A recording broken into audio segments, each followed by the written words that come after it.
Hello, thank you for joining me. In the first part of this program, we explored ways of unifying pitch, that's to say, intervals, and rhythm by deriving both from the related frequency ratios. In this program, we'll explore how pitch, rhythm, and timbre can be integrated in a similar manner. In one of our examples in part 1, we created compound and then complex rhythms, but noted two important points. First, the likelihood of creating rhythms that are impossible for human performers to realize with accuracy, and for listeners to discern whether they have in fact been played accurately or not. We also asked whether rendering some of the resulting rhythms via simple harmonic timbres runs the risk of creating a mismatch of parameters, such as that identified by serialist composers around the middle of the 20th century. So the first question, that of the playability of extreme rhythms, has in fact been with us for some time in the music of the New Complexity movement. Brian Fernyhough and Michael Finnessy are notable composers. While the ideal would be for this music to be realized with total accuracy, this is probably not possible for the performer to attain or for the listener to discern. Perhaps the performer's striving to achieve perfection is what produces the expressive energy, which can be detected by the listener.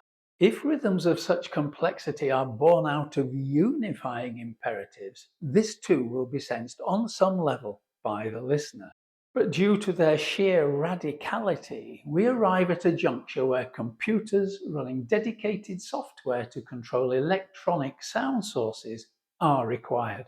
In point of fact, the example we see here was exported from notation software as MIDI data for just this kind of realization. It was never intended for human performers, as we shall see in a moment. First, we must revisit the question of how such rhythmic patterns can be articulated via timbre. What kinds of sounds can we use to play them? Combining complex progressions such as these with simple harmonic timbres, especially with diatonic intervals, would be unconvincing. As I mentioned in the 5th video in relation to Conlon Nancarrow's Player Piano Music.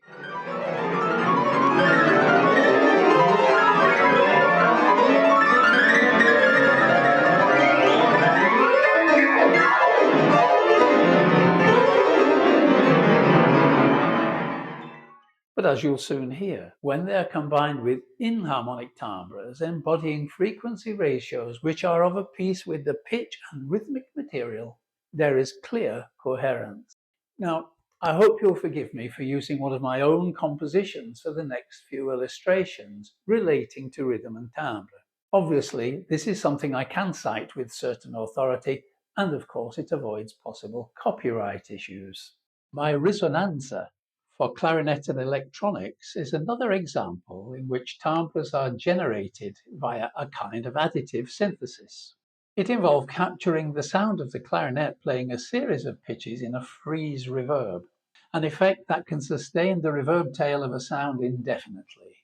Each of the notes played by the clarinet becomes, in essence, a partial in a new sustained inharmonic timbre.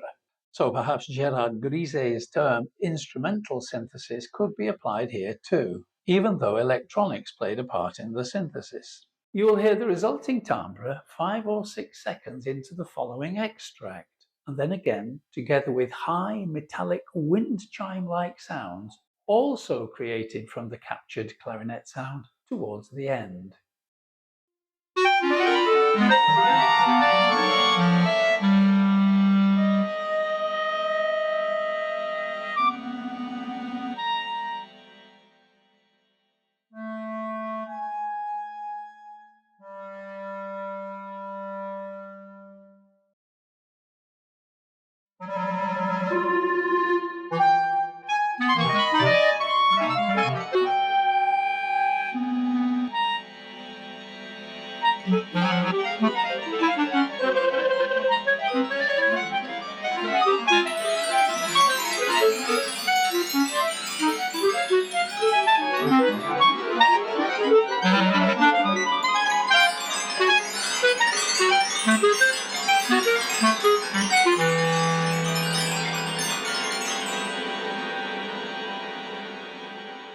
The second type of additive synthesis, again a variety of instrumental synthesis helped along by electronics, makes use of a number of pitch shifters. These increase or reduce the frequency of the input sound, in this case sustained notes on the clarinet, by a predetermined amount. The output of several of these is mixed in with the original sound, and once again the boundary between harmony and timbre is blurred.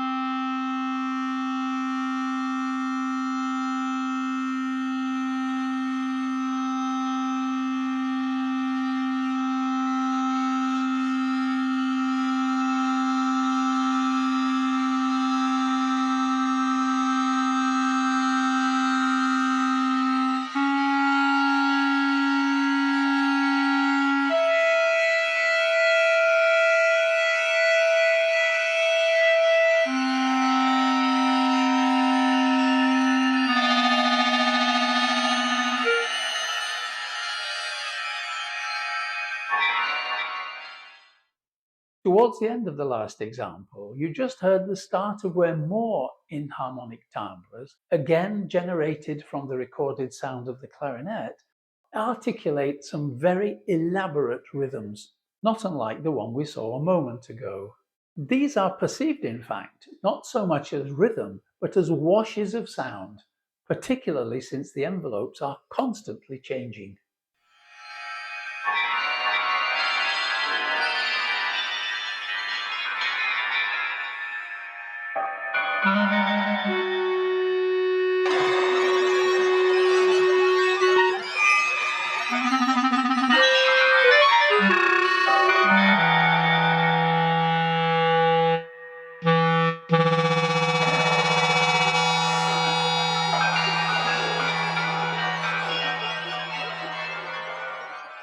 In the next extract, you'll hear brighter, more metallic, bell-like timbres, this time generated via frequency modulation synthesis.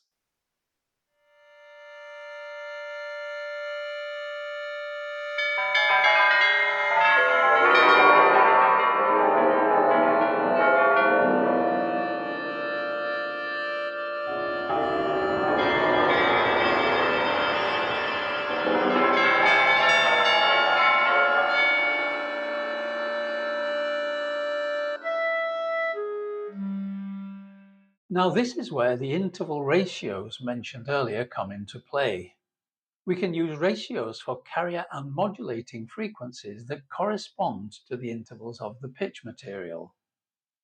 In this illustration, there are 6 operators, or oscillators, each of which produces a sine tone.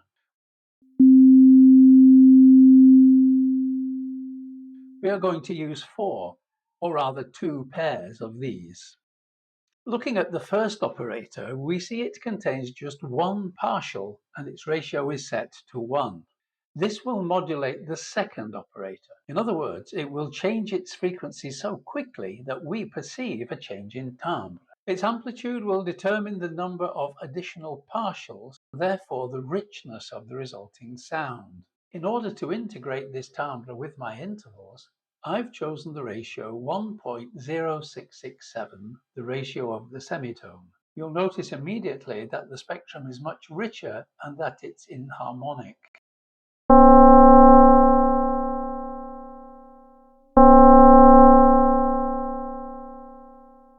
The third operator's frequency is set to 1.25.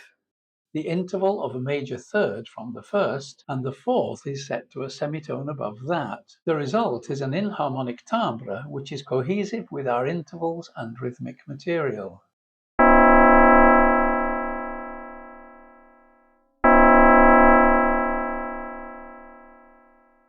Software such as this can also be used for additive synthesis, with each operator routed directly to the output, no modulation. In this case, we are limited to 6 partials, but still, an inharmonic timbre can clearly be discerned.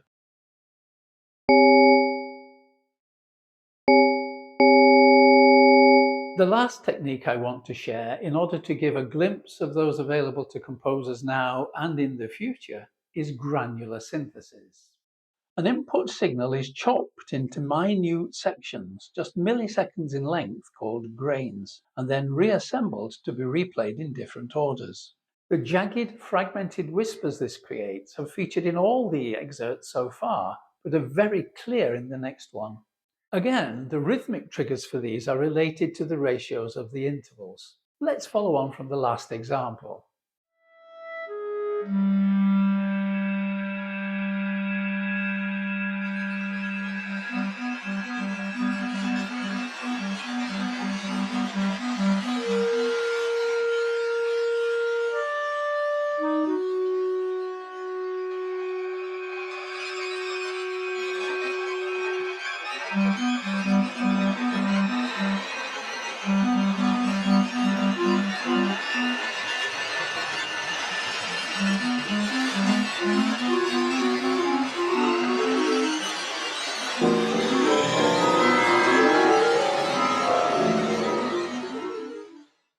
Finally, a word about form.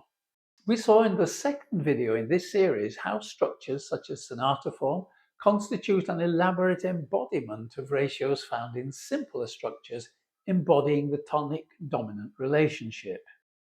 In the context of musical parameters, we could look at the ties between musical form and the behavior of the most fundamental aspect of musical sound, waveforms.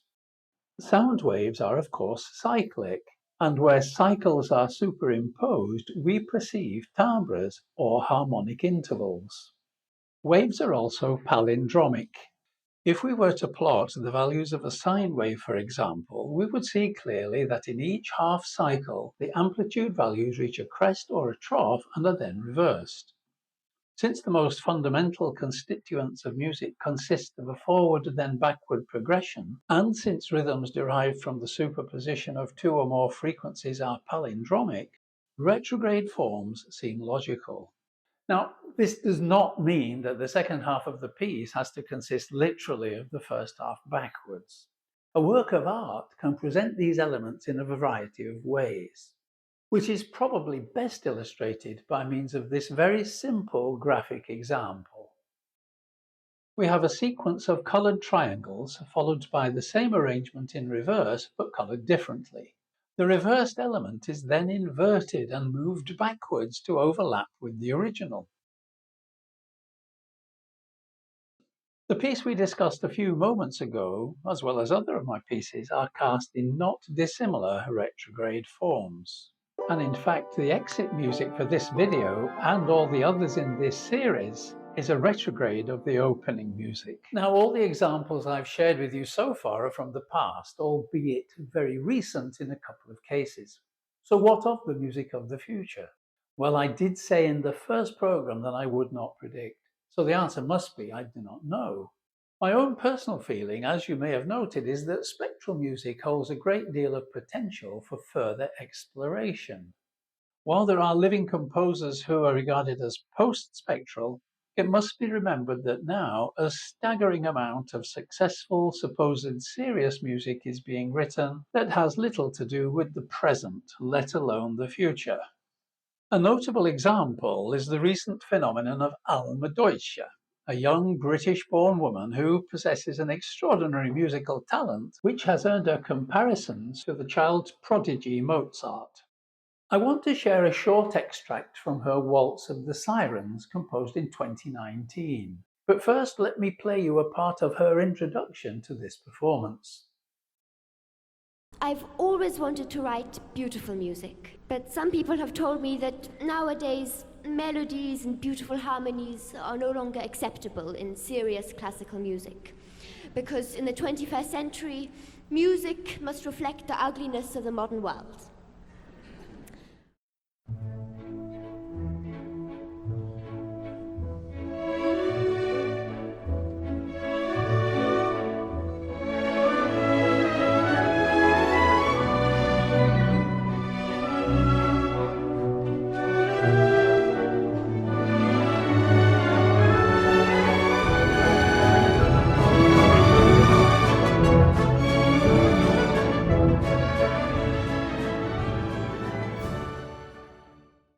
This is music that could well have been written over 150 years ago.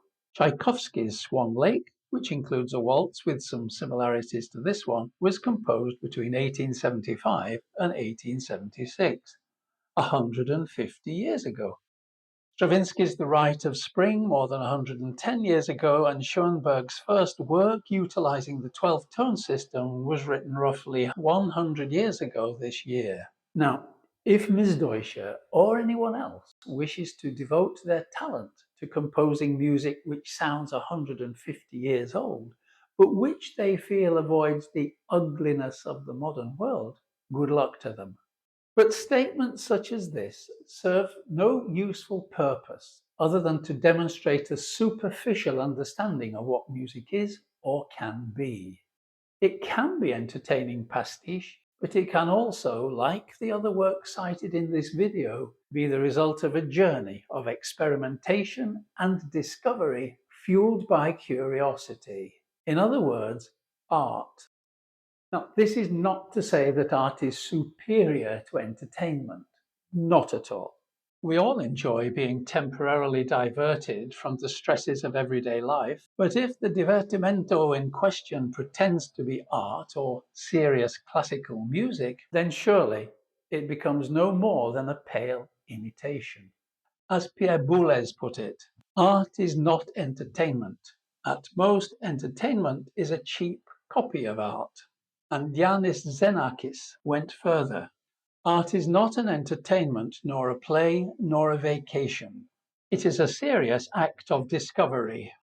Confusion has arisen during the modern era due to the communicative power of various forms of media, especially social media, which enable global audiences to be reached almost instantaneously, and the democracy of commercialism, whereby artistic value is gauged according to the criteria of a mass-mediated capitalist environment. The vast majority now erroneously regard the purpose of all music, Bach and Beethoven, as well as Beyoncé and the Backstreet Boys, as being merely to provide a pleasant distraction. For the most part, this series, and in particular this program, has focused on music as art. But while the music of the future will surely consist in part, perhaps the greater part, of entertaining pastiche, there will be those who persist in a spirit of exploration and discovery. Whether intended to be liturgical, ceremonial, entertaining, or enlightening, the unbreakable bonds between the extrinsic syntax of music and the intrinsic qualities of sound itself will be essential in ensuring coherence, meaning, and importantly, the continuation of the evolution that we have explored and traced over the course of this series. I hope you have found this, and indeed the whole series, interesting and useful. If you have, please subscribe to this channel, please give us a like, and please share this with anyone who you feel may be interested. Thank you very much for joining me, and I very much hope that you will join me again.